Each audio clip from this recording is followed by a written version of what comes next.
Good morning dear students. भौतिक विज्ञान की क्लासेस में आपका स्वागत है। कल हमने एक न्यूमेरिकल आपको दिया था।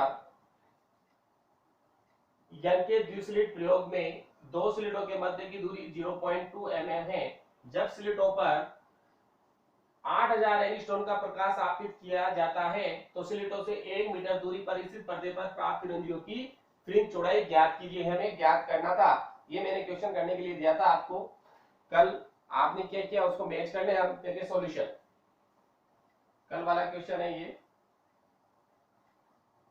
देखो क्या क्या दिया हुआ है मैंने बता रखा है। न्यूमेरिकल सोल्व करते समय सबसे पहले हमें देखना है कि क्या में दिया गया है। तो सबसे पहले हम देखते हैं यंग के द्विस्लिट प्रयोग में दो स्लिटों के मध्य की दूरी, और दो स्लिटों के मध्य की दूरी को हम स्मॉल डी से प्रदर्शित करते हैं। लिख सकते हो दो स्लिटों की मतलब S1 S2 के मध्य की दूरी हो गई है। दो स्लिटों के मध्य की दूरी ये हो गई अपने पास स्मॉल डी बराबर 0.2 mm।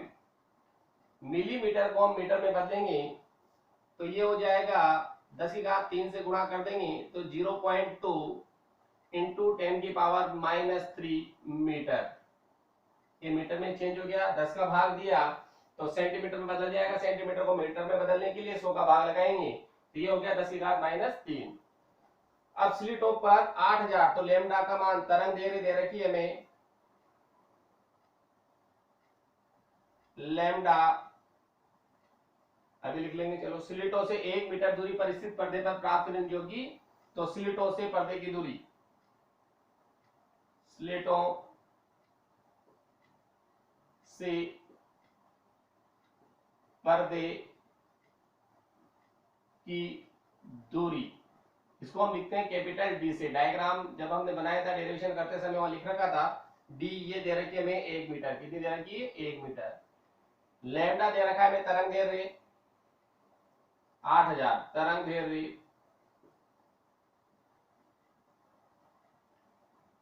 8000 एंगस्ट्रॉम। इसको मीटर में बदल देंगे तो 8000 इंटू 10⁻⁻10 मीटर। तो ये हो गया हमारे पास 8 इंटू 10⁻⁷ मीटर। तो फ्रिंजों की चौड़ाई फ्रिंज चौड़ाई ज्ञात करनी। तो फ्रिंज चौड़ाई हमें निकालनी है। फ्रिंज चौड़ाई बीटा बराबर प्रश्नवाचक चिन्ह हमें ज्ञात करना है। ये तो हमें जो न्यूमेरिकल के अंदर दिया गया था वो पढ़कर हमने सबको नोट कर लिया क्या क्या हमें दिया हुआ है, क्या हमें ज्ञात करना है। तो हम जानते हैं चूंकि फ्रिंज चौड़ाई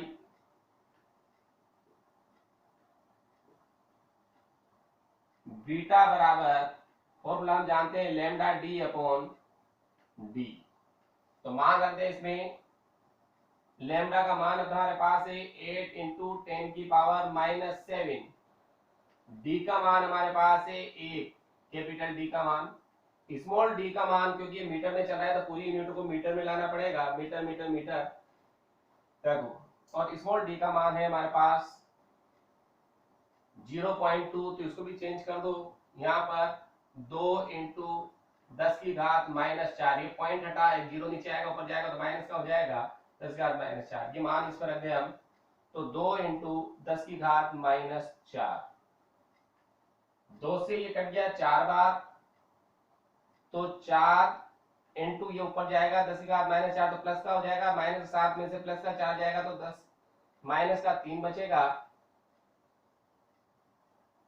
मतलब 4 इंटू 10⁻⁻3 मीटर। 4 इंटू 10⁻⁻3 मीटर और इसको mm में बदलोगे 10⁻³ मतलब mm हो गया। तो ये हो गया 4 mm मिलीमीटर। आंसर यहां भी दिया जा सकता है और आंसर यहां भी दिया जा सकता है। यहां तक करोगे जब भी पूरे नंबर है, यहां तक करते हो जब भी फुल नंबर है।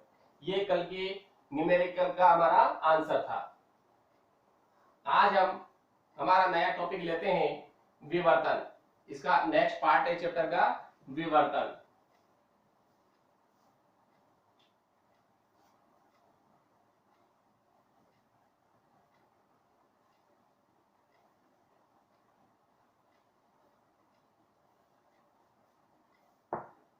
विवर्तन।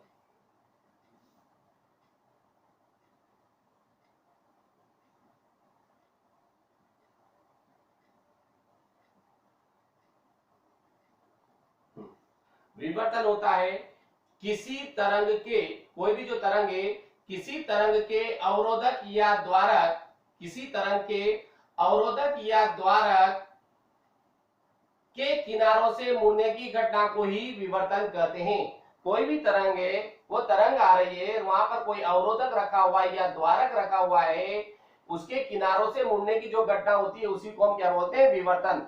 जैसे यहां से कोई तरंग आ रही है, प्रकाश तरंग हो सकती है, ध्वनि तरंग हो सकती है। जैसे मैंने ये यहाँ पर कोई अवरोधक लगा दिया, ये अवरोधक जो रोक रहा है इसको, तो यहाँ से जब ये तरंग इस पे आकर गिरेगी, या ध्वनि तरंग हुई या प्रकाश तरंग हुई, तो इस पर आकर गिरेगी, तो इसके जो किनारे हैं, ये किनारे, यहाँ से मुड़ने की जो घटना है इसकी तरंग का, यहाँ से मुड़ने की जो घटना होगी वही क्या कहलाएगा, विवर्तन।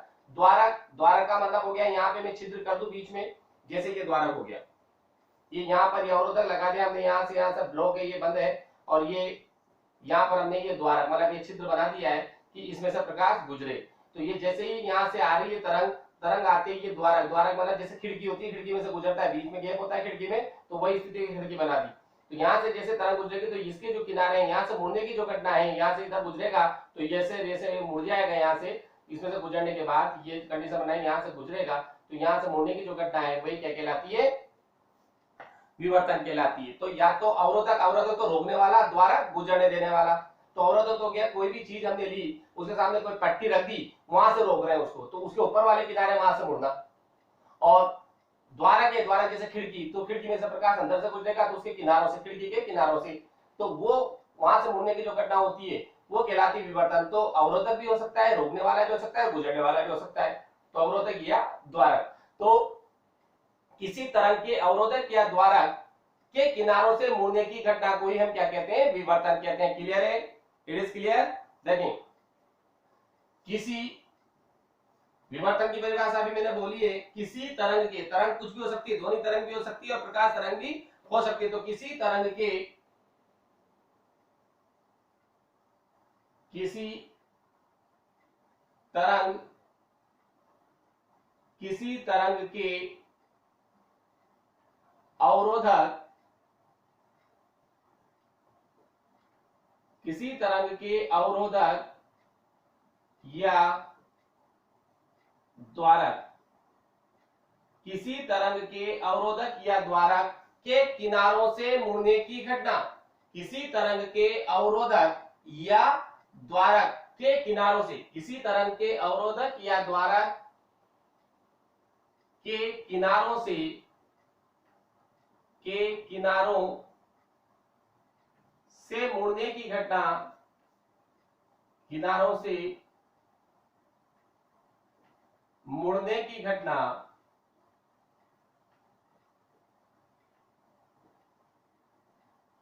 क्या कहलाती है, विवर्तन। किसी तरंग के अवरोधक या द्वारक के किनारों से मुड़ने की घटना को ही, घटना को ही विवर्तन कहते हैं, विवर्तन को ही विवर्तन कहते हैं। तो विवर्तन हो गया हमारे पास किसी भी तरंग के, कोई भी तरंग हो सकती है, किसी भी तरंग के अवरोधक, अवरोधक तो रोकने वाला, कोई दीवार खड़ी कर दी जाए उस पर तो उसके ऊपर वाली केबलों से मुड़ना। किसी भी तरंग के अवरोधक या द्वारक के किनारों से मुड़ने की जो घटना होती है उसी को हम बोलते हैं विवर्तन। अब देखें, विवर्तन के लिए आवश्यक शर्त क्या है, विवर्तन कब घटेगा। विवर्तन के लिए शर्त, मतलब विवर्तन हर कंडीशन में नहीं नजर आता है, नहीं हमें प्रतीत होगा, तो उसके लिए क्या शर्त है जिसमें विवर्तन की घटना को प्रेक्षित कर सके। तो विवर्तन के लिए आवश्यक शर्त, विवर्तन के लिए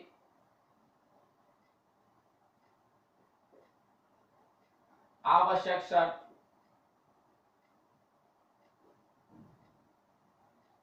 अगर इस शर्त की पालना होगी तभी विवर्तन की घटना को प्रेक्षित किया जा सकता है। अगर इस शर्त की पालना नहीं हो रही है तो विवर्तन की घटना को प्रेक्षित नहीं कर सकते। तो विवर्तन के लिए आवश्यक शर्त क्या हो गई कि जो विवर्तक है, विवर्तक मतलब अवरोधक या द्वारक जो इनको किनारों से मोड़ने की जो प्रक्रिया करता है, किनारों से मोड़ने की, तो इसको अवरोधक या द्वारक बोल दो या विवर्तक बोल दो। विवर्तक मतलब जो चीज हमने ले रखी है उसको प्रेषित करने के लिए, तो क्या हो गया विवर्तक, क्वेश्चन लिख सकते हो अवरोधक या द्वारक। विवर्तक का जो आकार है, विवर्तक का आकार तरंग दैर्ध्य की कोटि का होना चाहिए, जो तरंग आ रही है उसकी कोटि का होना चाहिए, तो क्या होगा विवर्तन की घटना को हम प्रेषित कर सकते हैं, वरना नहीं। तो क्या हो गया विवर्तक का आकार तरंग दैर्ध्य की कोटि का होना चाहिए, तो क्या शर्त है इसकी, जो विवर्तक है, मतलब ये डायरेक्ट लिख लो या तो अवरोधक या द्वारक का आकार, वैसे याद नहीं रहे तो, क्योंकि अवरोधक द्वारक लिख रखा है हमने, अवरोधक या द्वारक, अवरोधक या द्वारक, अवरोधक या द्वारक दोनों को बोलते हैं हम विवर्तक, ये शब्द भी यूज कर सकते हैं, क्योंकि विवर्तन का कार्य करता है विवर्तक। तो यह अवरोधक या द्वारक का आकार, अवरोधक या द्वारक का आकार तरंग दैर्ध्य,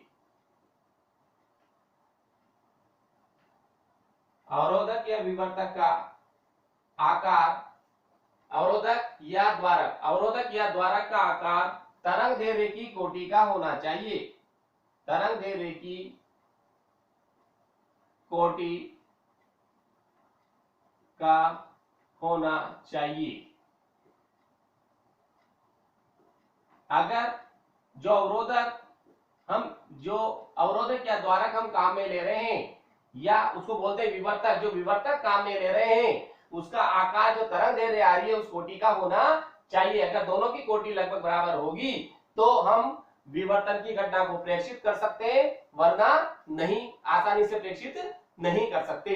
तो ये इसकी मुख्य इंपोर्टेंट शर्त है कि अवरोधक या द्वारक का आकार तरंग दैर्ध्य की कोटि का होना चाहिए, जो भी तरंग दैर्ध्य उसके ऊपर आपतित की जाती है उस कोटि का होना चाहिए। अब क्वेश्चन हम देख ले, ध्वनि तरंगों में विवर्तन, जो ध्वनि तरंगें होती है उनमें विवर्तन की घटना प्रकाश तरंगों की तुलना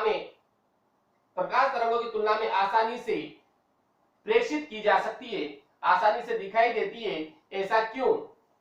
ध्वनि तरंगों में, जो ध्वनि तरंगे हैं, ध्वनि तरंगों में विवर्तन की घटना को प्रकाश तरंगों की तुलना में आसानी से प्रेषित किया जाता है, की जा सकती है, ऐसा क्यों होता है? मतलब ध्वनि तरंगों में तो विवर्तन की घटना आसानी से प्रेषित हो जाती है, जबकि प्रकाश तरंगों में ऐसा नहीं होता, क्यों? ऐसा क्यों होता है वो हम देखते हैं।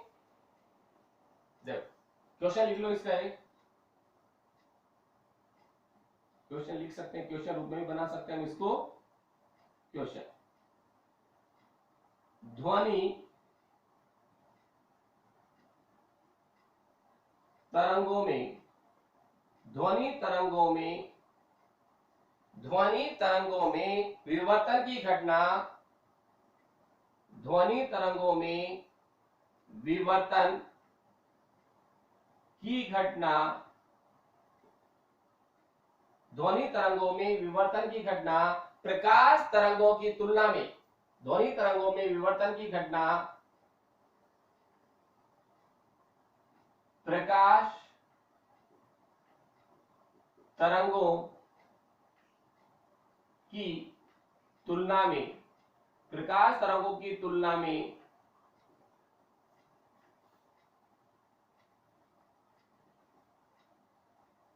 आसानी से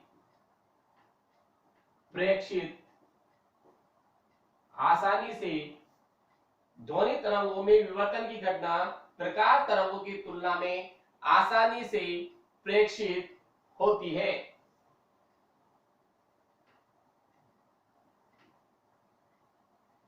क्यों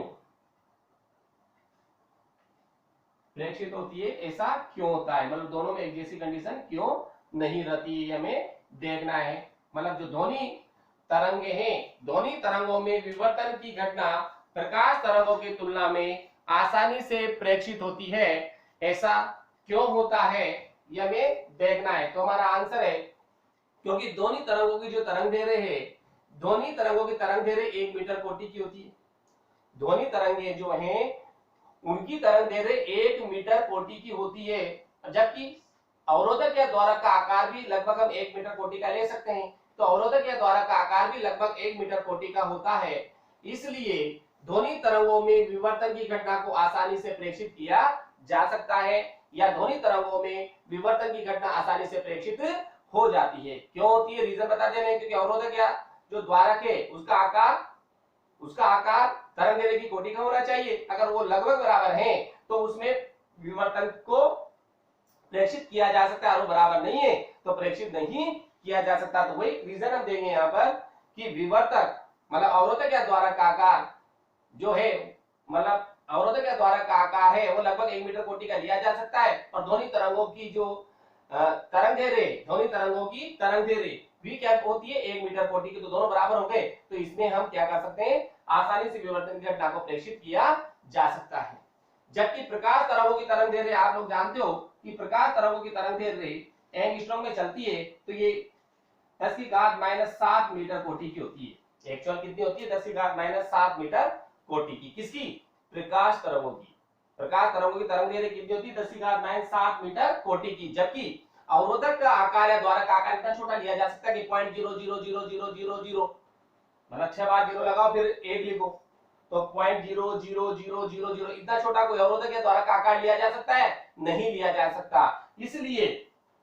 इसलिए क्या होता है कि इसमें जो विवर्तन की घटना है उसको आसानी से प्रेषित नहीं किया जा सकता। तो यही रीजन है, क्योंकि उसकी जो तरंग दैर्ध्य होती है 1 मीटर कोटि की होती है, ध्वनि तरंगों की तरंग दैर्ध्य क्या होती है, 1 मीटर कोटि की होती है, और अवरोधक या द्वारक का आकार भी 1 मीटर कोटि का लिया जा सकता है। इसलिए उसमें ध्वनि तरंगों में क्या होता है, विवर्तन की घटना को आसानी से प्रेषित किया जा सकता है। जबकि प्रकाश तरंगों की जो तरंग दैर्ध्य है वो 10 की घात -7 मीटर कोटि की होती है, जबकि अवरोधक सामान्य अवरोधक या द्वारक का आकार इस कोटि का नहीं लिया जा सकता। इस वजह से प्रकाश तरंगों में विवर्तन की घटना को आसानी से प्रेषित नहीं किया जा सकता है। तो यही है रीजन। इसको हम लिख सकते हैं कि ध्वनि तरंगों की तरंग दैर्ध्य, इसका आंसर हम लिखें, आंसर इस क्वेश्चन का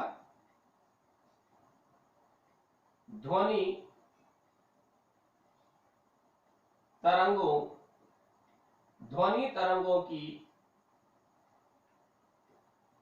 तरंग दैर्ध्य, ध्वनि तरंगों की तरंग दैर्ध्य कितनी होती है, 1 मीटर। ध्वनि तरंगों की तरंग दैर्ध्य 1 मीटर कोटि, ध्वनि तरंगों की तरंग दैर्ध्य 1 मीटर कोटि की होती है। ध्वनि तरंगों की तरंग दैर्ध्य 1 मीटर कोटि की होती है, और दैनिक जीवन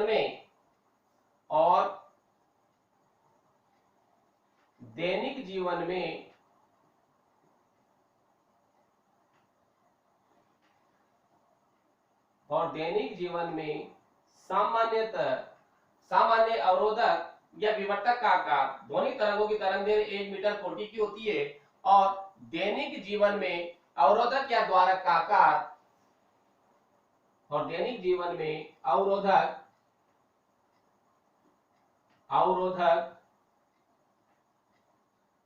या द्वारक, और दैनिक जीवन में अवरोधक या द्वारक, और दैनिक जीवन में अवरोधक या द्वारक का आकार, अवरोधक या द्वारक का आकार भी, अवरोधक या द्वारक का आकार भी इसी कोटि का होता है,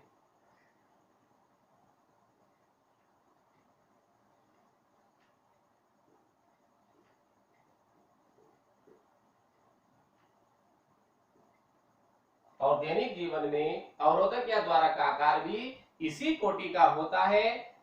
इसलिए ध्वनि तरंगों में इसी कोटि का होता है, इसलिए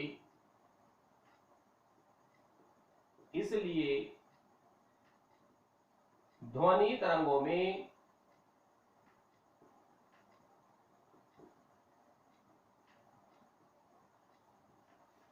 विवर्तन की घटना को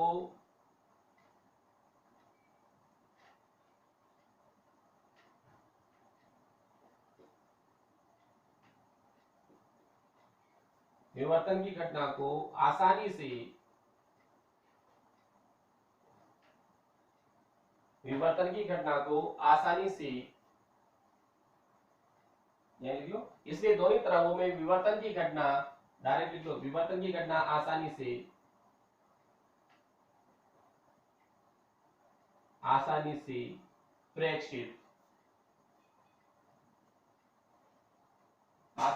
प्रेक्षित होती है, हो जाती है। मतलब जब विवर्तक मतलब अवरोधक या द्वारक का आकार तरंग दैर्घ्य की कोटि का है, तो इसमें दोनों तरंगों में विवर्तन की जो घटना है वो आसानी से क्या होगी, प्रेक्षित होगी। मतलब इसमें कोई ज्यादा कठिनाई नहीं होगी। जबकि यह पूछा है उसने कि विवर्तन की घटना दोनों तरंगों आसानी से प्रेक्षित होती है, तो प्रकाश तरंगों की तुलना में, तो प्रकाश तरंगों में लिखे क्या होगा, तो प्रेक्षित होती है। जबकि आगे लिखेंगे पैराग्राफ चेंज करके, जबकि देखो सॉरी एक मिनट,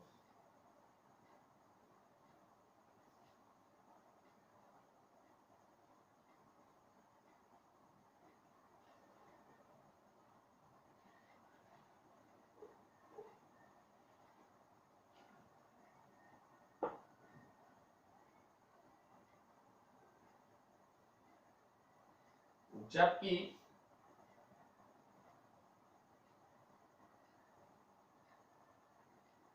प्रकाश तरंगों की, जबकि प्रकाश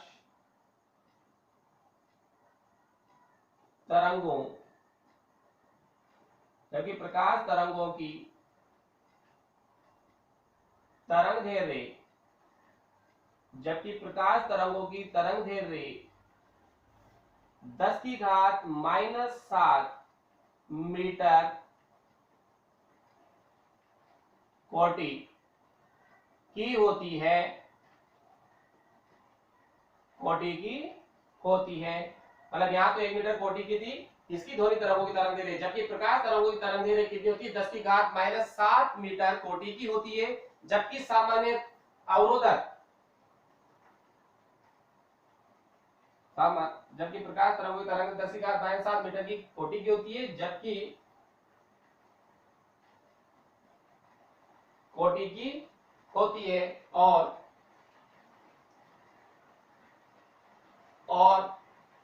सामान्य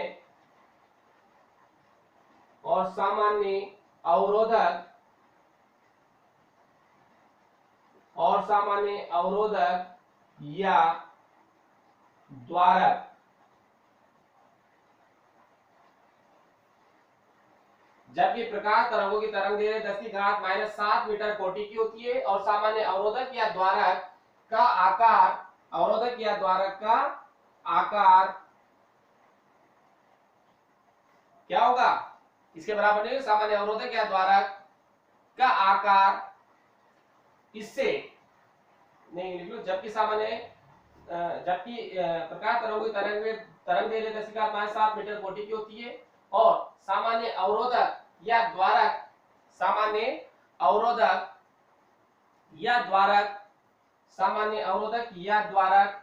के आकार की तुलना में,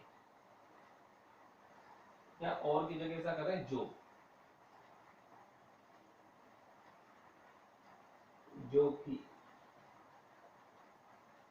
कर सकते इसको। जबकि प्रकाश तरंगों की तरंग दैर्घ्य 10⁻⁷ मीटर कोटि की होती है, जो कि सामान्य अवरोधक या द्वारक के आकार की तुलना में बहुत कम है। आकार की तुलना में बहुत कम होता है, क्योंकि पॉइंटों में चलेगा तो बहुत कम होगा। आकार की तुलना में बहुत कम है, तो क्या होगा, तो हम नहीं देख सकते, तुलना में बहुत कम है। इसलिए प्रकाश तरंगों में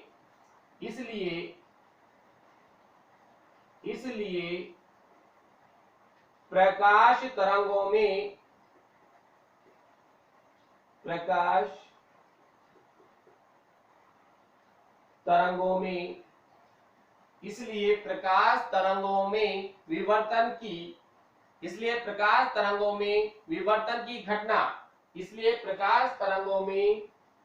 विवर्तन की घटना विवर्तन की घटना ध्वनि तरंगों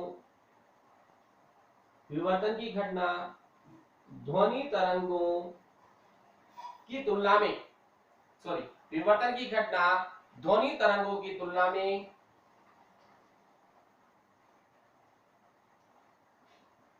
में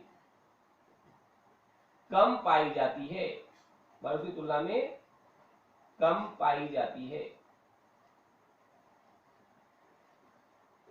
मतलब इसमें तो दोनों की प्रकाश की मतलब क्या हो गया, तरंग की तरंग दे रहे, ध्वनि तरंगों की तरंग दे रहे, और द्वारा के अवरोधक का आकार तो एक ही कोटि का है, तो आसानी से प्रेक्षित हो जाती है ध्वनि तरंगों में। जबकि प्रकाश की जो तरंग दे रही है वो 10⁻⁷ मीटर कोटि की है, और उधर ये जो तरंग दे रहे हैं प्रकाश की वो अवरोधक, सामान्य अवरोधक के द्वारा की तुलना में बहुत कम है। इसलिए इसमें ध्वनि तरंगों की इसलिए प्रकाश तरंगों की जो प्रकाश तरंगों में है उसमें विवर्तन की घटना आसानी से प्रेक्षित नहीं होती। इसलिए कहा जा सकता है कि प्रकाश तरंगों में विवर्तन की घटना ध्वनि तरंगों की तुलना में कम पाई जाती है। ये इस क्वेश्चन का आंसर था। ये पूछता भी है पेपर में, इंपॉर्टेंट क्वेश्चन भी है, पूछ लिया जाता है।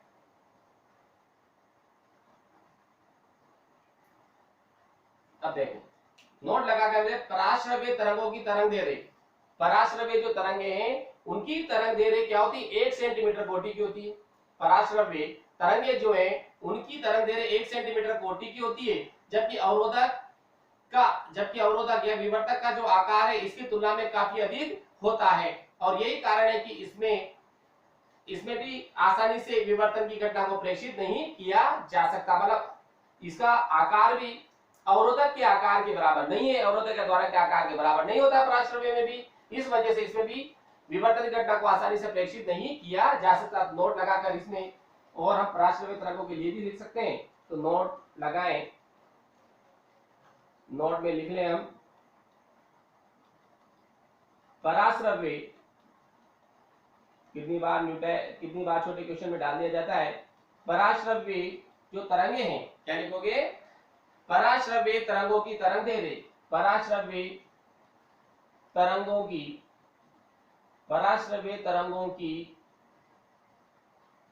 तरंग दे रहे, पराश्रव्य तरंगों की तरंग दे रहे कितनी होती है, 1 सेंटीमीटर। कितनी होती है, 1 सेंटीमीटर। पराश्रव्य तरंगों की तरंग दे रहे 1 सेंटीमीटर कोटि की होती है, 1 सेंटीमीटर कोटि, 1 सेंटीमीटर कोटि की होती है। पराश्रव्य तरंगों की तरंग दे रहे 1 सेंटीमीटर कोटि कितनी होती है, 1 सेंटीमीटर कोटि की होती है, जबकि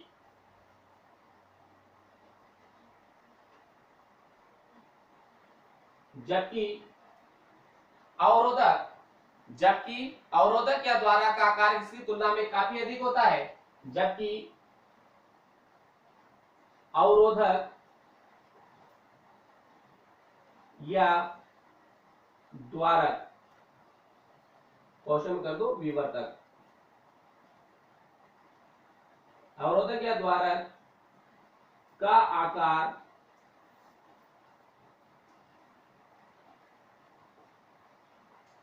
इसकी तुलना में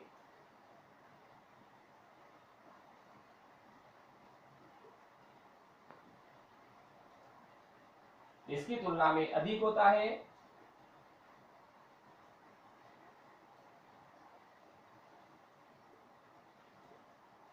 इसकी तुलना में अधिक होता है। इसलिए तुलना में क्या होता है, इसलिए इसमें आसानी से, इसलिए पराश्रव्य तरंगों में, इसलिए पराश्रव्य तरंगों में विवर्तन की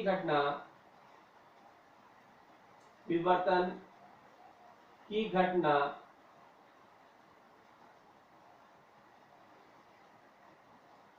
आसानी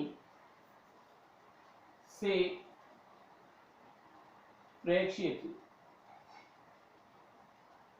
नहीं हो सकती, नहीं होती है। मतलब प्राश्रव्य जो तरंगों की तरंग दैर्ध्य है वो 1 सेंटीमीटर कोटि की है, जबकि अवरोधक या द्वारक का जो आकार है उससे अधिक होता है, इसलिए प्राश्रव्य तरंगों में विवर्तन की घटना आसानी से प्रेक्षित नहीं होती है। मतलब विवर्तन की घटना को प्रेक्षित करने के लिए हमारे पास फिक्स कंडीशन है, ये मोस्ट इंपोर्टेंट कंडीशन है विवर्तन के लिए आवश्यक, अवरोधक या द्वारक का आकार तरंग दैर्ध्य की कोटि का होना चाहिए। जो भी तरंग दैर्ध्य उस पर डाली जाती है उसकी कोटि का होना चाहिए, तो हम विवर्तन की घटना को आसानी से प्रेक्षित कर सकते हैं, वरना नहीं कर सकते हैं। अगला हमारा टॉपिक है विवर्तन के प्रकार। नेक्स्ट टॉपिक हम लेंगे विवर्तन के प्रकार, मतलब विवर्तन कितने प्रकार का होता है। तो अगला टॉपिक हम लेते हैं विवर्तन के प्रकार।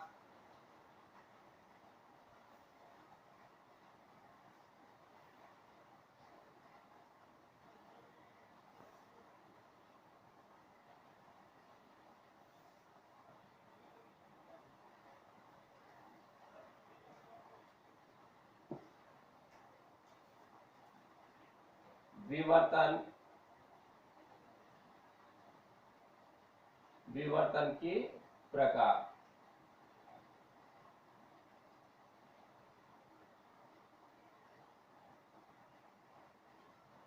अब विवर्तन है उसको हम दो भागों में बांट सकते हैं। विवर्तन क्या होता है, दो प्रकार का होता है। तो हम यहां लिख सकते हैं विवर्तन दो प्रकार का होता है।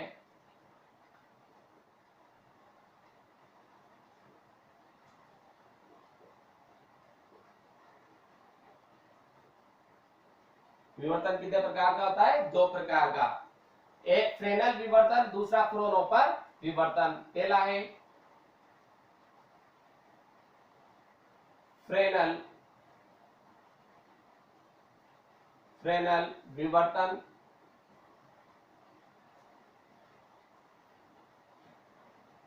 विवर्तन कितने प्रकार का है, दो प्रकार का। पहला फ्रेनेल विवर्तन, दूसरा है फ्रॉनहोफर विवर्तन। फ्रॉनहोफर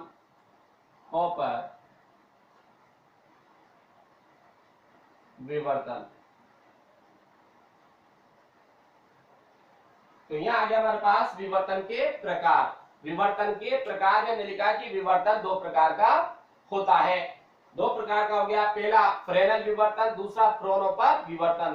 पहला डेरिवेशन हम पढ़ेंगे फ्रेनेल विवर्तन, दूसरा पढ़ेंगे फ्रॉनहोफर विवर्तन कि फ्रेनेल विवर्तन किसे कहते हैं और फ्रॉनहोफर विवर्तन किसे कहते हैं, जो कि हम नेक्स्ट क्लास में लेंगे।